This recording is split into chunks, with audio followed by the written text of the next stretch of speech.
سەرۆکی تورکیا دەڵێت ئەندامانی دەستەی ڕاوێژکاری ئاسایشی وڵاتەکەی ڕۆژی دووشەممە کۆ دەبنەوە بۆ تاوتوەکردنی ئەگەر و نەگەری درێژکردنەوەی باری نائاسایی لە تورکیادا کە لە پاش کودەتا سەرنەگرتووەکەی ساڵی پارەوە ئەم بارە نائاساییە ڕاگەیەندرا.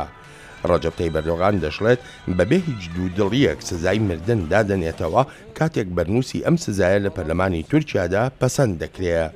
ئەم لێدوانانەی ئەمڕۆ یەکشەمەی سەرۆکی تورکیا لە دەرەوەی باڵەخانەی پەرلەمانی وڵاتەکە هاوکات بۆ لەگەڵ یەکەمین ساڵیادی ئەو هەوڵە سەرنەگرتووی کودەتاکەی ساڵی پار کە نزیکەی 250 کەسی تیادا کوژران و دەیانی تریش بریندار بوون. لە پاش ئەو هەوڵی کودەتایەش بە سەدان هەزار کەس دەستگیر کراون یانیش لە کارەکانیان دوور خراونەتەوە و زۆرێکیشیان دەرکراون.